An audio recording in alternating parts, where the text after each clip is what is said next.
And let me thank the members of the UAW who are with us tonight. I want to introduce them now, and then I'm going to say a few words, and then you're going to hear from the workers themselves, and then we're going to have an informal discussion. I'm going to throw out some questions. Let's start off with Shawn Fain. Shawn has been a member of the UAW for 29 years, getting his start in 1994 as an electrician for Chrysler in his hometown of Kokomo, Indiana. And Shawn has held a number of positions within the UAW, and in March was elected president of that union, one of the great unions in America. And that was the first time the UAW had a direct election where the members actually were able to vote. Before, they had a complicated kind of top-down system. This is the first time it was opened up, and Shawn won that. And since he has been in office, Shawn has made it clear that he is prepared to stand up for corporate greed and fight for the rank and file of the UAW and for the retirees as well. So you're going to hear from Shawn in a minute. I also look forward to hearing from Michelle Collins. Michelle is a member of the UAW Local 977 from Kokomo. She has worked as a skilled trades machine repair in production for 23 years with General Motors, having been relocated from several plants in Indiana to Tennessee and then back to Indiana. Michelle is unsure if she will be able to afford to retire. And that's a concern that millions and millions of workers throughout this country have, not just automobile workers. She is concerned about whether she will have the health insurance she needs when she retires. And she is concerned about her son, the future of her son, who works at Chrysler and today does not have a pension. So this whole issue of pensions is a big deal we're going to talk about. For you who are younger, who take it for granted, oh, I got a job, pensions are unheard of. There was once a time, and Shawn will speak to this in a moment, where pensions were part of what millions and millions of workers got as part of the contracts they negotiated, and in some cases, non-union workers as well. So we're going to hear from Michelle in a minute. We're going to hear from Jermaine Lamb. Jermaine is a member of UAW Local 12 from Toledo. Jermaine has worked in the Jeep unit of Stellantis in Toledo, Ohio, since 2013. After spending 8 years in the Navy, he is a mechanic engineer who works 9-hour shifts, 6 days a week, and still is having a tough time affording to raise his kids at the quality of life he would like. So we're going to hear from Jermaine in a minute. We're also going to hear from Sarah Chambers, who is a member of UAW Local 182 from Livonia, Michigan. Sarah has been with Ford Company for 17 years, starting as a temporary worker for 6 years and only being hired as a regular employee 11 years ago. And that's an issue we're also going to talk about tonight, because what the auto companies are doing is they're hiring people as quote-unquote temps, not for 3 weeks, not for 6 months, but year after year after year, and the temps get substantially lower wages and benefits that permanent employees get. And last but not least, we're going to hear from Sarah Chambers. Sarah is a member of UAW Local. I'm sorry, we just introduced Sarah, and Sarah will be our last speaker. Okay, so that's where we are. Let me just say a few words, and that is by thanking all of the UAW members for being with us tonight. The UAW is in the process now of entering negotiations for a new union contract with the big three auto companies, and are prepared and are working hard to take on the unprecedented corporate greed that we see not only in the automobile industry, but we see in industry after industry after industry. These guys, heads of large corporations, make huge compensation packages. Corporate profits are soaring. They do stock buybacks, dividends are strong, and yet they try to squeeze the workers who they employ every single day. As I mentioned a moment ago, there was once a time, some 40 years ago, when union auto jobs were considered the gold standard for blue-collar workers throughout this country. Those were the guys who had the best wages, best working conditions, best pensions. That was then, sadly, tragically, that is no longer the case. Not only for auto workers, not only for UAW members, but for workers all across this country. In fact, in many ways, we are moving backwards, not forward. In America today, tens of thousands of UAW workers are working 60, 70, 80 hours a week. And far too many of them are making totally inadequate wages and receiving inadequate benefits. Meanwhile, how are the big three auto companies and their CEOs doing? Workers are getting squeezed. What about the guys on top? The truth of the matter is they have never had it so good. Over the past decade, General Motors, Ford, and Stellantis have made $250 billion in profit over the last decade. Over the past 6 months of this year, these same three companies made $21 billion in profits, up 80% from the same time period last year. And they're busy telling the workers, oh, we just don't have enough money to treat you with respect. Last year, the big three auto companies spent $9 billion not to improve the lives of their workers, not to make their factories safer, but on stock buybacks and dividends to make their wealthy executives and stockholders even richer. So while auto workers in the big three are making less money in real dollars today than they did 15 years ago, their CEOs received a 40% raise over the past 4 years. And frankly, I think most Americans are catching on that that type of greed is unacceptable, and it is really one of the very, very serious problems that we face in this country. That corporate greed is something we've got to deal with. Now, the good news is that the UAW is standing up. They're fighting back, and they're saying loudly and clearly that enough is enough. They are demanding a new union contract that is fair and that is just. If the big three can make record-breaking profits, then the auto workers in this country who are responsible for those profits can and should also receive record-breaking benefits and wages. Now, what does all of that mean? It means that if the big three can afford to give a 40% pay raise to their CEOs, they can afford to provide the same type of pay raise for their workers who make their products. These guys don't get rich by accident. They get rich by the hard work of the people we're going to be hearing from tonight. It means ending the disastrous two-tier wage and benefit system that treats new workers and temps as second-class citizens. And that is an issue that unions all across this country are fighting back on. They understand that if workers work side by side, they deserve equal wages. It also means restoring cost of living adjustments so that the pay for auto workers keeps pace with inflation. It means making sure that all auto workers receive a defined benefit pension plan and strong retiree health benefits so that they can retire with the respect and the dignity they deserve. Half of the people in this country today have nothing in the bank when they retire. And they're dependent on Social Security, and they see on TV all these Republicans trying to cut Social Security. Workers deserve decent pensions, so that's what the UAW is fighting for. It also means making sure that auto workers have the right to strike over plant closures. It is unacceptable that the big three have shut down 65 factories over the past 20 years. And it means demanding that General Motors fold the Ultium battery plant into the national UAW contract so that the workers at this plant receive the decent wages and benefits that other UAW workers receive.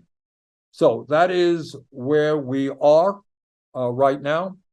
As we transition away from fossil fuels and move to renewable energy, as all of you know, climate change is a major, major crisis. We need workers who are going to help us move to energy efficient vehicles. So that is exactly what the UAW folks are doing.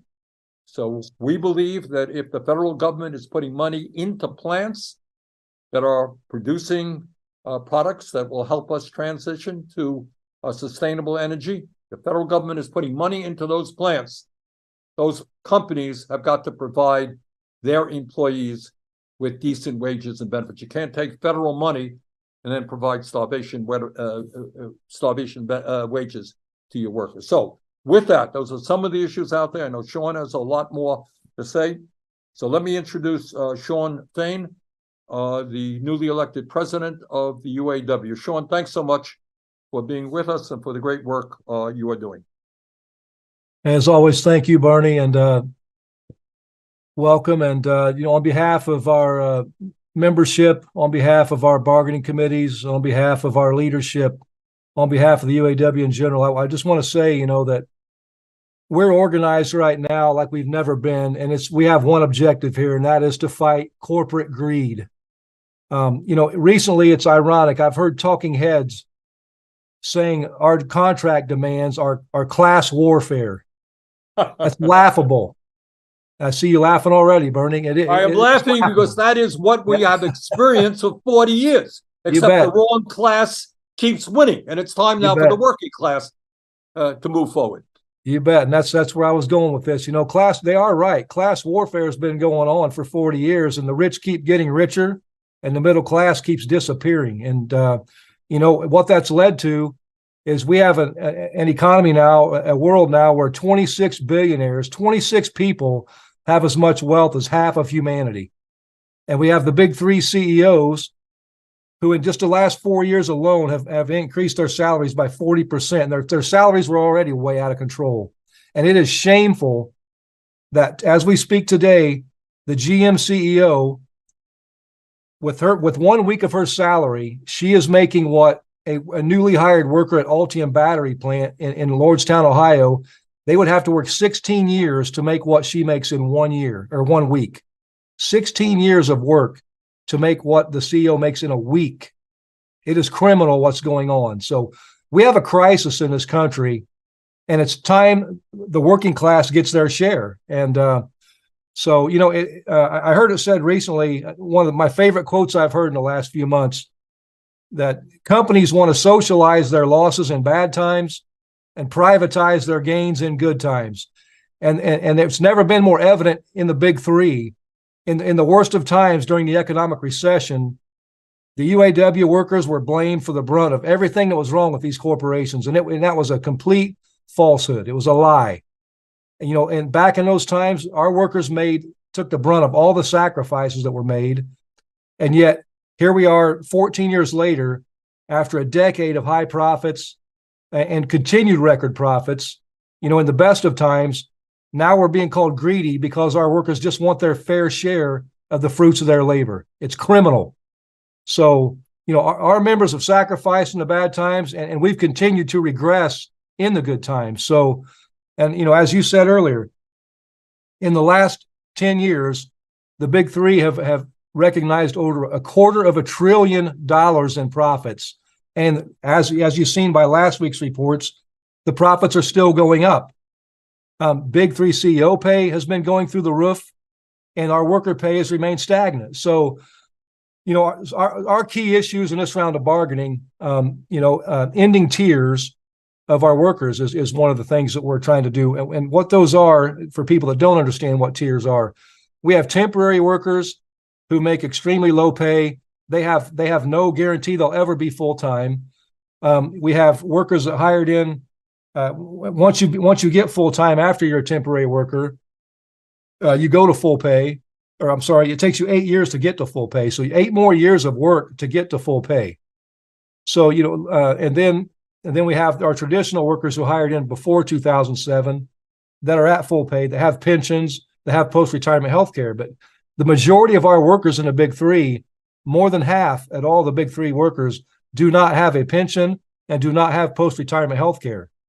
We're fighting. What you're saying, Shawn, I didn't mean to interrupt. Yeah, you're good. What you're saying is workers are working side by side. You bet. And one guy is making way, way more in wages and benefits than the person doing the same work next to him or her. Exactly. Right? Yeah. Exactly. And So, and that leads into another big issue is long overdue wage increases. We have regressed in pay in the last 16 years. In 2007, a UAW worker, when they got full time, when they would start their progression, they would start at $19.60 an hour. That same worker today, if you become full time, you start at $18.04 an hour, and that $19.60 back in 2007 is equal to $28 and something today. So we've regressed $10 an hour. So we're talking about a major wage reduction over that period of time. Yes. Meanwhile, CEO pay and everybody else profits have skyrocketed. So we've went backwards. And so, pay increases are a huge issue. Cost of living, as we all have experienced this, no matter where you work, no matter what you do. Our cost of living allowance was suspended back during the economic recession 14 years ago. It's still suspended today. So we want that cost of living put back in place.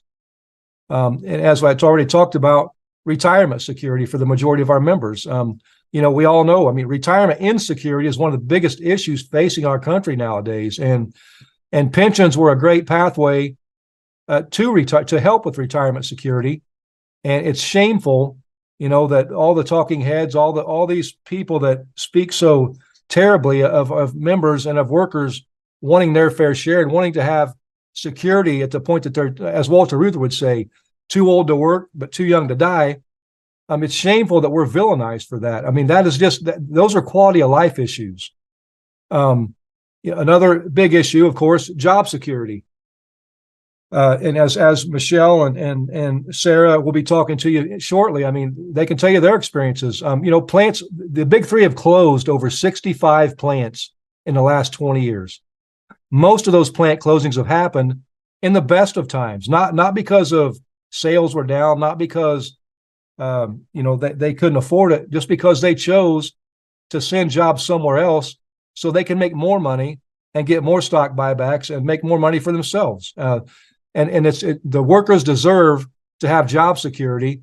When the company does good, they should do good. Our workers are the ones that build those profits and create those profits. And so, and then part of that job security initiative also is with the EV transition to, battery work and electric vehicles. As it stands right now, we want this to be a just transition. And, we've talked quite a bit about this, and I know, Bernie, you have too. The government, put in place the Inflation Reduction Act, and part of that, there were a lot of incentives for corporations to open battery plants here in America and create jobs here. But what we've recognized so far, what the big three has done, they formed joint ventures with other entities and under the guise of technology, because they want the technology to help do this. But the real reason to me why they've done this is they are circumventing any obligation to the workers. And also, this is an important point that needs to be emphasized. Taxpayers of this money, correctly, in my view, we are all, I hope, worried about climate change. We want more energy efficiency. Yep. We want to move away from fossil fuel. But it seems clear to me, and I think to most people in this country, that when U.S. taxpayer dollars go to help a corporation, that corporation has got to respond by paying its workers decent wages and providing decent benefits. You can't give them money and then have starvation wages. That is just not acceptable. You bet. And that's the whole issue with where we started out with this EV transition. If you look at the Altium plant in Ohio, they're starting at $16.50 an hour. And it takes 7 years. After 7 years of working there, working with chemicals that aren't even regulated yet, people are vomiting, they're passing out. So there's safety concerns. They're starting at $16.50 an hour, and after 7 years, they go to $20 an hour. And meanwhile, that is disgraceful. No ifs, buts, and maybes about that. And meanwhile, the CEO of GM is making, in a week what it takes that worker 16 years to make. So it's criminal. And so we want this to be a just transition. These jobs, if we're gonna have this transition, there has to be a way for the workers to flow into those jobs and keep a good standard of living at good wages and good benefits. And then one of the biggest issues, I think, and I think COVID really brought this to life, but it's work-life balance. And a lot of our workers, no matter what company they work for, work 7 days a week, 12 hours a day. America, we do lead the world in one thing. We lead the world in working hours and productivity. We work to death like no other country around. And, that leads to people being stressed out, working long hours. I mean, people are working multiple jobs just to make ends meet and to scrape to get by. And those things also, it compounds. It leads to mental health issues. It leads to all kinds of issues. And so it was interesting today. I found a study that was just released today, and it was talking about remote working. And this was actually, what I found interesting about this is it was financial people, financial workers, and how they said how remote working has positively impacted their relationships and personal well-being. And an interesting statistic here, it said, was 66% of these people said that if they had to go to work 5 days a week, they would quit their job. And so with this chart, though, it was really sharp and something when you talk about quality of work life.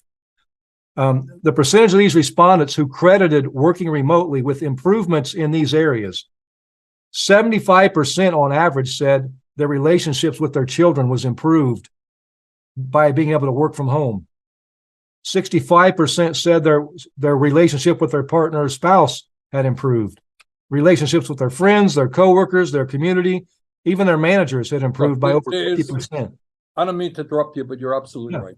I mean, we have a mental health crisis in America. Everybody knows that. We have so many of our people who are overworked. They're exhausted. They can't relate to their spouses, to their kids. And what goes on in the workplace has a lot to do with that. I mean, I think many folks don't know it. A lot of white-collar workers don't know that. You got guys working, when I say guys, I mean, in Vermont, we say guys, men and women. That's what we mean. Yeah.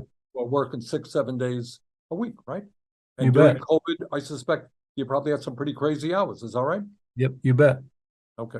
All right. What I want to do now, Shawn, thank you very much. I want to go over to Michelle Collins, a member of UAW Local 977 from Kokomo, Indiana. All right, Michelle, tell us why Shawn is wrong about everything. Well, he's not wrong about anything. All right. Glad to hear that. Yes. All right. What's going on from your perspective? From my perspective, well, like Shawn and you both were saying, the mental health crisis. I worked in Tennessee at one time, and we went into what they consider a critical status. So that meant we had to work 90 days solid, straight, no days off. Stop. Yes. Stop. Okay. Stop. You know why? Because all over this country, there are people who are watching this, and they're saying, yes, she worked 90 days in a row. In a row, 12-hour shifts. Hold it. All right. 1 minute. You're talking about, did you do that yourself? Yes, I did. 90 days in a row, no days off, 7 days a week, 12 hours a day. Is that No what you're days saying? off, no excuse, no church. You couldn't have any excuse for a Sunday either. Yes, 90 days. All right, let me just stop there. I hope everybody hears what Michelle is saying. I don't know how many people could survive.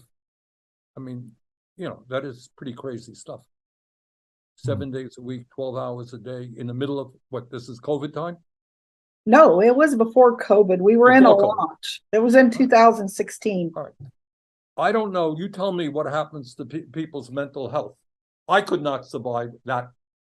I don't know how many people could. What happens to your mental health when you're working 90 days, 12 hours a day? Well, you really don't have much time for anything at all. You work, you eat, and you sleep. I saw none of my family. I was away from home because I'm originally from Kokomo. My plant was idling down. The second plant I went to had gotten sold out from under us. So I had to go to Tennessee, and it was very lonely. It was a very lonely time. If I didn't have my faith, I don't really know where my mental health would have been, to be honest. What about some of your coworkers? Were they struggling as well?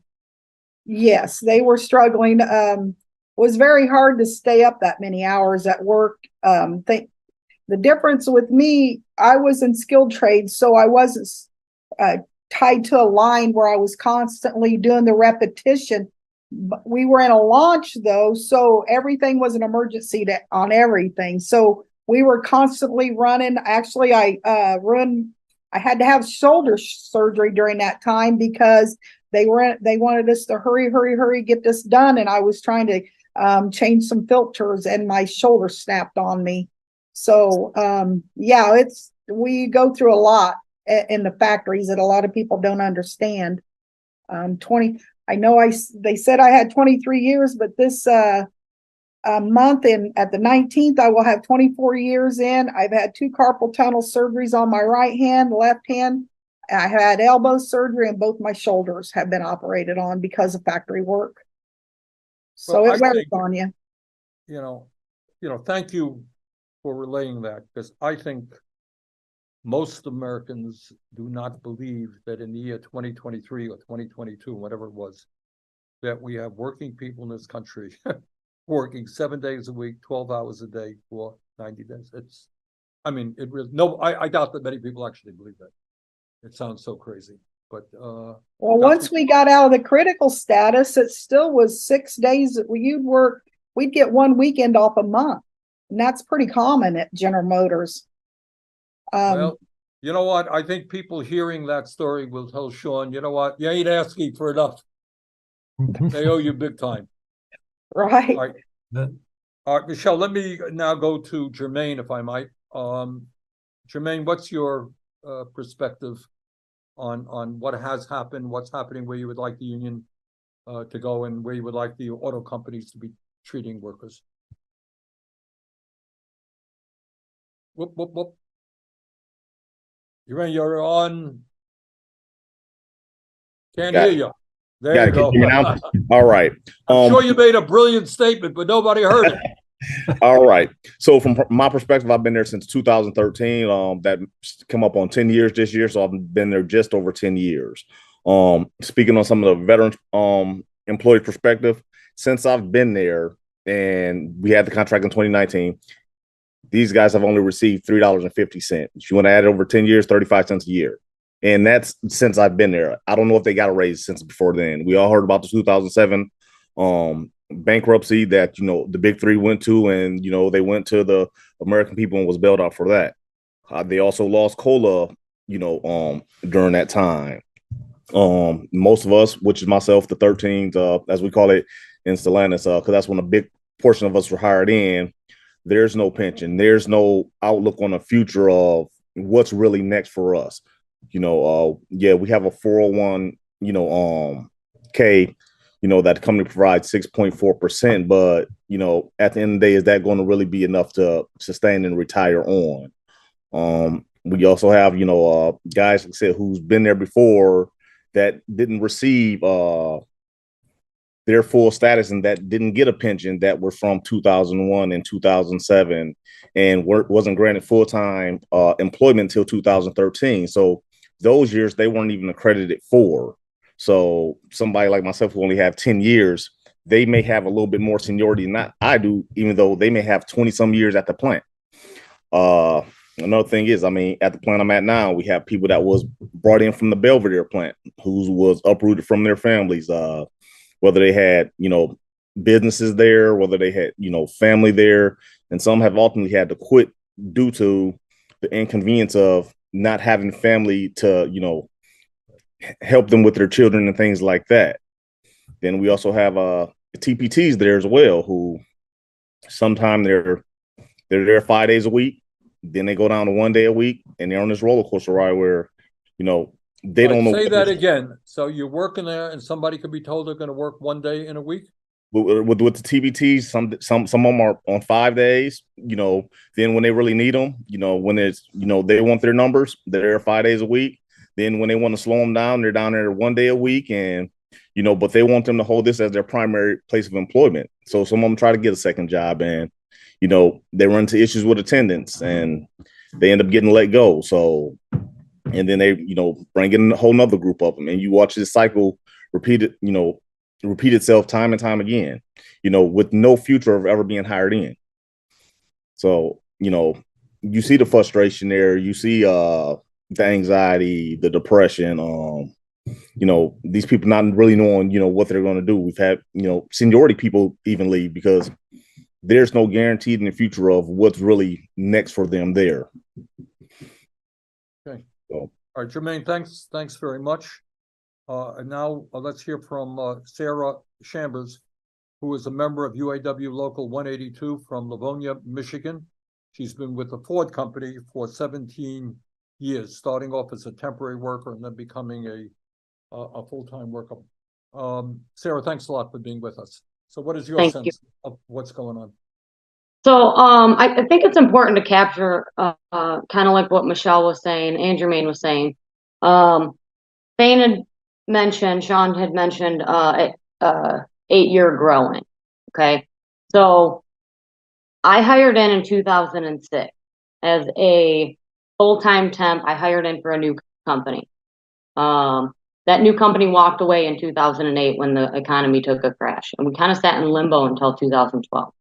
My first opportunity to become a full-time employee was in 2012, but I had an option of waiting to see if something opened up in Michigan, which there was no guarantee, go to Chicago or go to Kentucky. I chose to start my career because being a temp, you can't start your life. You don't know what's one day from the next. Can I have a family? Can I buy a house? I couldn't buy a car. I got denied by Ford Motor Credit because I didn't have history of a job, but I was a full-time temp for 6 years at that point. Right. So because my own company said, sorry, you're not eligible. It takes for us that hired in the whole ACH Vistion realm, it took us 16 years to top out to top pay. Last year, I got top pay. Been with the company 17 years. That's unacceptable, and we need to change that. It's a good job. Sarah, help us out here. I mean, you were working side by side with other people when you were a quote unquote temp, which is really not the proper word, is it? I mean, you're not a temporary means you're on the job for 2 weeks and you're gone. You're there for how many years did you work as a quote unquote temp? I was there from November of 2006 until March of 2012 as a full-time temp with no personal time, no benefits, $16.66 an hour until everybody caught up to me in 2013. Doesn't sound terribly temporary to me to be working at a job for 6 years. That sounds rather permanent to me. Yeah. And so you were making wages that really I imagine were hard to get, maintain basic decent standard of living. Yeah. Yeah. $16 an hour. So when I moved to Kentucky, a lot of us were in that position where we couldn't get a house. We had to stay in hotels. We had to rent lofts. They wouldn't approve us for loans because we didn't have job history. And a lot of people went and got second jobs in order to live. And we worked at Ford Motor Company. And then on top of that, a lot of us tried to cash out our 401k in order to be able to move because we moved on our own dime. And they told us we couldn't because we were still part of the same company. But they told us that we had to voluntarily quit and rehire because we weren't a part of Ford. But the IRS said that we were. Wow. Yeah. So right now is and I'm a single mom, and we did an article a couple weeks ago, and somebody made a comment about, well, it's not Ford's fault that she's a single mom. That wasn't the point of it. As a single income, which a lot of people in this country now, you have to choose between whether the mom and dad are going to work or not, because daycare is outrageous. Right. Sometimes it makes more sense for one person to work, but again, it's still not a living wage at Ford Motor Company, and that's where we're at right now. Okay. Let me get back to Shawn. Thank you all very much. And anyone jump in at any time, if they want to add something to the discussion.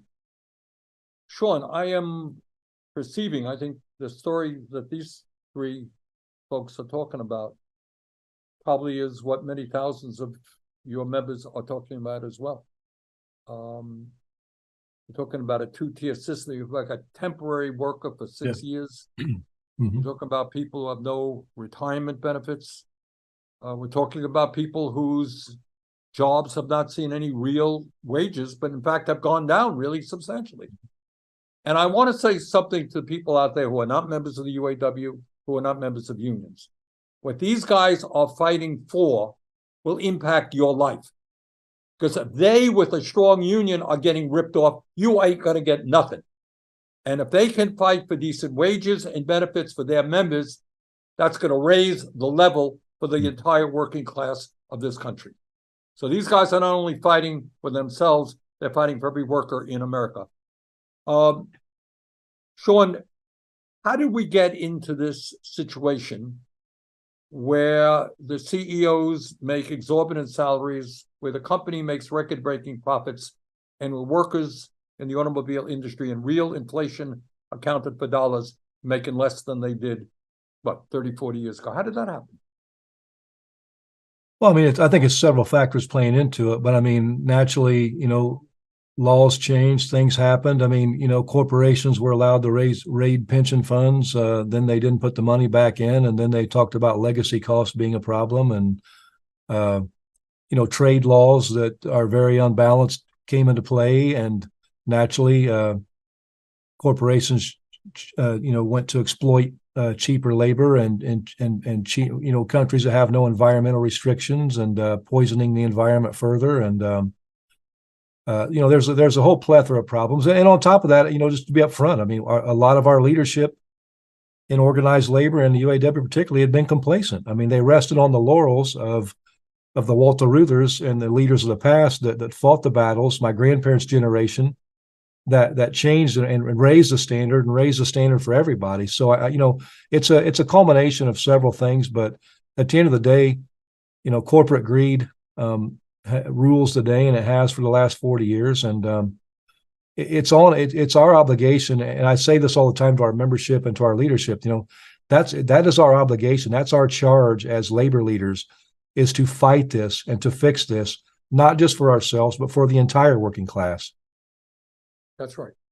And I remember Shawn mentioned, and many of the viewers will remember, the big fights we had over NAFTA, a permanent normal trade relations with China. Mm-hmm. Believe me, I mean, all the unions understood it, and I understood it, and many members of Congress understood it. It didn't take a genius to understand that the function of these terrible trade agreements were to say to corporations, why do you have to pay a worker in America a living wage when you go to China, pay people pennies an hour, go to Mexico? I remember back then, literally 25 cents an hour. How are you going to compete against that? So for corporations, that's great. That's great. Throw people out on the street. But they close down 65 factories, but they're busy opening factories in other parts of the world. True? Yes. All right. So yeah, and it's oh dang it, I lost my train of thought. Sorry. Well, it's outrageous. I mean, Congress shouldn't have allowed that to happen. Corporations push for it. And the bottom line is thousands, not just automobile, but thousands of factories were shut down in America. People thrown out into the streets without, now working for 50% of what they used to work. Communities decimated. That's what those trade agreements did. So competition was what I was thinking. I lost the word I had in my head for a minute, but competition. You'll hear that a lot from the corporations, and that's code word for race to the bottom. When the corporations talk about being competitive, what they mean is they want to find the lowest bidder, they want to find the cheapest labor somewhere, and then say that we're paid too high and we've got to come down to that standard. Exactly. And so that's what has to change. When they talk about being competitive, the corporations are competitive. They've made $250 billion in the last decade, but that's not enough. They still want more. They want to squeeze more blood out of the workers, and they want to exploit workers elsewhere. And so that's what people really have to key in on, because I hear the talking heads say that, if we bargain for these things, the companies won't be competitive. No, they'll be competitive. They'll be profitable, but they just won't be, they won't be able to exploit people and pay people, poverty wages. So that's the goal, is to raise the standard, to negotiate good contracts and raise the standard of everyone else up to that level.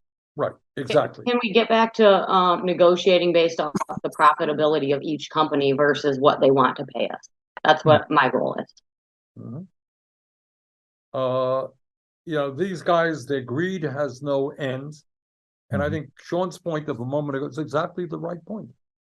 They essentially want American workers to compete with desperate people. I'll never forget this.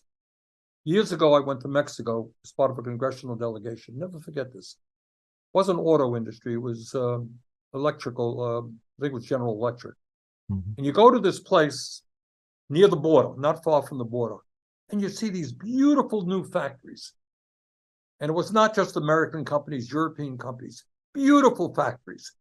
And the workers there, honest to God, you know, these, when you get a refrigerator, it comes in a cardboard box. They were living literally in those boxes, making maybe 25 cents an hour, working in these beautiful new factories. And that's what the goal is. That's the race to the bottom, You bet. you know, and we cannot allow that. We got to raise the wages of poor people around the world, not lower wages in America. All right. As I tell people, my grandparents' generation, my grandparents came from extreme poverty in Tennessee and Kentucky back in the, during the Depression. And, moving north and getting a union job at GM and Chrysler changed their lives. It was, and when people talk about people from Mexico and other countries, I don't view them any differently than I did my grandparents. My grandparents were lucky that they were born in America and they migrated north to get better jobs. There's no difference in their plight and the plight of people that are destitute in Mexico trying to do the same thing. And so, we've got to raise that standard everywhere.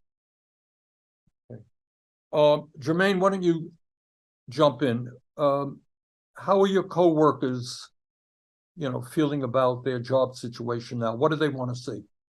Of course, they want to see the increase in wages. They want the pension.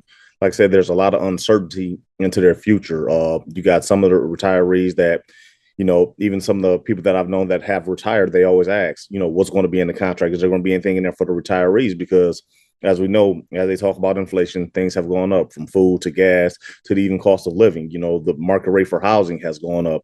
You have parents that can't afford daycare. So, and it just adds to the anxiety, the frustration, and where people literally have had to walk away from their employment. So it's either the employment or their family. They have to make that decision. Sarah or Michelle, I can't remember who made the point. I think it was Michelle made the point about childcare and the cost of childcare, and making the point that sometimes, given the fact, on average in America, it costs $15,000 a year for a kid in childcare. So who can afford? If you're making $40,000 a year, how are you going to afford childcare? You can't. Not with taxes, market rate rent, the cost of groceries, and just, like I said, gas has went up tremendously. So, right. You just can't. You can't. It's harder and harder to raise a family. How do your coworkers feel about, Sean was talking about the CEOs getting big fat salaries, companies making record-breaking profits, and yet the companies continue to try to squeeze workers. How do your colleagues get upset about that? Are they resigned to it? How do they honestly feel? they're furious? Like I said, when we talk about them, say the veteran employees, they've given up great concessions. As like I said, when they were there for the 2007 bankruptcy, and literally the workers carried the companies on their backs, and still, continue to make their products and brought them to where they are at today, to these record-breaking profits. But now it's their turn to, pay these people back as the people help bail them out of their situation. Now they want to go play hide the piggy bank. So, they talk about, what they have constantly lost over the years, as far as wages, COLA, some of them have, they've given up, like I said, their wages, and it's like the company doesn't want to give it back. They have this reason. Well, oh, we have this, we have that, we have this, and they're ready for the fight to get back what they've earned and what they deserve. If necessary, you think they're prepared to go out on strike? They're prepared. They have done nothing but lost over the last decade or so. So it's like at this point, I mean, one of the big questions is what are we going to give up next? Not what are we going to get, what are we going to have to give up next? Because they're so used to losing over the past, like I said, who knows how long, but you hear about the losses that they've had to take, and well, what's going to be next? They've taken this, they've taken that, but you hear about the profits that they're bragging about, that they've made, but they haven't given back what they've taken from us, and all they want to do is take. I want everybody to understand what Jermaine is talking about. We talk about COLAs, cost of living adjustments. You can make, in recent years, we've seen pretty high inflation. So you can get a 3 or 4% increase in your wages. Hey, that's pretty good. And yet if inflation is 5%, if you live in a community where housing is really high, childcare is really high, guess what? You got a 3 or 4% wage increase and you're further behind. Mm-hmm. You're in worse shape than you were. And that's why this COLA thing is so important. Michelle, Sarah, you want to jump in, add anything that we haven't gone over? Yes, I would love to. Job security, that's a very big concern of mine. As my local president, Dave Walker, said the other day, this EV coming up, the EVs, the electric vehicles, it's the beginning of the end if we don't secure that job security for our future generations. Yep. I'm scared. I'm terrified for my children and my grandchildren. This is a very important issue that we're looking at here. And that's a big concern. Other than I agree with Jermaine about the pay increases, our COLA, these are things that my coworkers are concerned with as well. And when Sarah was talking about being a temp, I worked with a temp. I worked with several temps, but one in particular, his name was Johnny. He worked for 5 years at General Motors, right beside each one of us. He came in every day. Now, keep in mind, temps were only allowed 5 days off a year. They could not miss. Now, I'm not talking they didn't have to work every day, but if they couldn't have a day off, if they got sick, they had to come to work. If their child was sick, they had to come to work. They were only allowed 5 excused days a whole year. Well, Johnny came in every day. He had a smile on his face. He was an awesome coworker. We all really liked him. And in 2015, he was really excited because in his heart, he felt, and so did we, thought that he was going to be hired in full time with that contract. But all of a sudden that summer, they let all the temps go. And we couldn't understand why, because he pretty much worked 9 months out of the year. They only let the temps go during the winter time, and he would be back again come spring.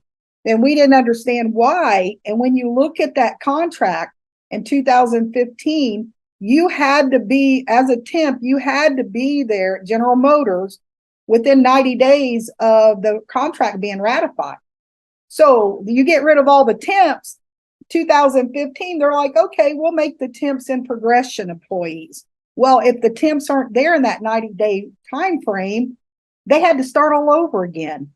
And I left to go down to Spring Hill, Tennessee, shortly after that contract was ratified. I didn't know whatever happened to Johnny. I did hear that they did call him back as a temp again, but he is now a police officer. He ended up just giving up General Motors work and went and found another line of employment. You raise an interesting question about job security. And I want to throw this out to Shawn or anybody else. There is great concern about the impact of artificial intelligence and robotics on what it means to the workforce. I just out of curiosity, do you guys have many robots, Shawn, in the factories? I can speak on that right now too. At my plant, I work in a facility. We take we bring in rolls of sheet metal and we stamp them out. It means they go between these two presses and they form body parts like fenders, doors, hoods, and such. So they announced that they have invested a bunch of money in our plant, and everyone's excited. Come to find out, it's construction's going on right now. There's going to be a big press put in place. The thing is, it's going to eliminate about 10 jobs, because not only will the press automatically by robots set the dies in place, it will also unload the product, and they'll have these little robots that'll pull the racks away, and all a truck driver just has to come in and load it into the trains. So that is we're seeing that happen right now. Automation, yes, it's horrible. We can't. There's been a huge influx of automation over the years, and with there's robots in every factory. It goes back even again. I go back to Ruther back in the 40s and 50s, talking about we can't let technology master us. We have to master technology, and it shouldn't lead to. Basically, we should be training workers, getting more workers mapped into skilled trade careers, and working on robots and things like that. That's the key to this, and then also. The companies have used technology as a way to cut jobs, and instead of interjecting robots and technology to make our jobs easier. And so that's the big difference in this, of what we've experienced. I mean, anyone else want to jump in on artificial intelligence or robotics? Yeah. So like it goes back to Walter Reuther talking about when they first started bringing automation in. He looked at Henry Ford and said, well, who's going to buy your product? Because they can't buy it. And we're at that point right now where even a 17-year employee, I had to lease a vehicle because I can't afford my own product that I built. Mm-hmm. And then I don't know if I can keep going on other stuff. The company's had a plan to divide and conquer, I believe, all along. And at one point, they did a really good job. I see a lot of the members coming together and understanding that it's not just about Sarah that was wrong for 17 years needs to get everything that she deserved in the past 2 decades. Sarah deserves that, and all the 29,000 employees that are in the same boat as me, but also those top tier employees, top wage employees that have a pension, they deserve back what they gave up in order for us to have a job. We have to bridge that gap and come together and all be one instead of all this division that keeps going on. We don't get retirement. We get a 401k, 6.4% matched by the company. When I retire, I walk into HR and I say, hey, I've been here for 30 years. I want to retire. They'll hand me a piece of paper that says I voluntarily quit and I want to release my pension, my 401k. That's unacceptable. Those are the things that need to change. So just to touch on the animation, as people know, you heard about the electric vehicles and things of that nature. One of the things you always hear that it takes less manpower to build these vehicles. Why? They don't have as many moving parts, such as things like engines, transmissions, drivetrains, and things like that. But you hear the company talk about is less profitable, but however, it doesn't take as many manpowers, which moving towards the EV sector, you're cutting your manpower in order to build one of these vehicles, but yet the price of these vehicles aren't going down. So how do you do the math where you say they're not as profitable, but your wage cost is down because you're not using as many men put these vehicles together? So and that's the thing. So we see the job cuts, we see the robots come in. Some simple as, the ACGs, we see them doing the test drives with the, some of the trucks, and it's like, people see this as, that's my job. If this come here, that's my job. And as a union member, you have to fight to, keep that autonomous stuff out to protect your job. So, but the company wants it because it reduces man hours, it reduces labor, and they feel these robots can run all night, even though it takes a man to repair these robots. So, well, I think it gets back to, Shawn quoting Walter Reuther, who was right. We cannot allow the technology to run our lives. Technology is not a bad thing if we benefit from it. It's a good thing. Right. If the factory becomes more productive, the workers should benefit about it. We could reduce the work day, right? What's wrong with that? But it shouldn't be just machines pushing workers out on the street. It should be machines benefiting all of us with higher wages, working fewer hours, and so forth. But Shawn, I think, are you guys dealing with this whole issue of robotics and artificial intelligence? Is that we've been dealing with the technology issue, and really the key right now is this battery, the EV transition, because there are currently there are around 9 plants in the big three being built and one that's up and running right now. And so, we have to bring that work up to our master agreement standards. And that's the reason that is a key is because there are 29 battery plants right now in America being planned. So, and not just with the big three, but with several other companies. So it's important that we set a standard there that everyone will benefit from, and not let a standard get established where it's paying poverty wages. That's the risk here, because if it's poverty wages, if we bring this work in the big three under our standards, that's going to help us get those standards established in the other places. So there will be places for people to fall. So it has to be a just transition. Okay, we've covered a lot of territory. Is there anything that anyone would like to say that we didn't discuss?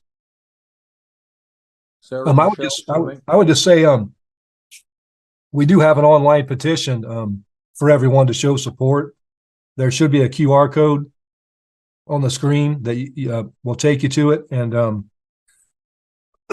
gosh, excuse me, I've been talking too much. Sorry. But our message to the big three is really simple. It's been that record profits mean record contracts, and so we're asking people to sign that petition to help us tell the big three that it's time for them to pay up.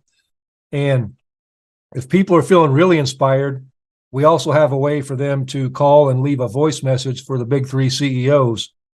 As we've said before, they've been lavished with 40% pay increases over the last few years, and we know our members are worth the same and more. So if you get a chance, give them a ring. That phone number is 318-300-1249. And really, for me, just to close, I just want to say, we've said this over and over. This is our generation's defining moment to turn the tide and bring back the middle class. And so I'm very happy to say that we are organized and the UAW members are ready to fight, and we are back in the fight. So appreciate the time, and again, appreciate any support we can get from anyone all over the country. All right. Well, Shawn, let me thank you, and not only for being with us tonight, but for your leadership and your helping to revitalize the UAW. And we thank Michelle, Jermaine, and Sarah for participating as well. And I would say to everybody in this country, their fight is our fight. If the automobile companies can crush these guys, cannot give them a good contract, every worker in America suffers as a result. So our job is to stand with them in their struggle. They will stand with others who are also standing up in struggle. That's what solidarity is about. That's what the union movement is about. So guys, thank you so much for being with us. Best of luck, and we'll stand with you in the months to come. Thank you.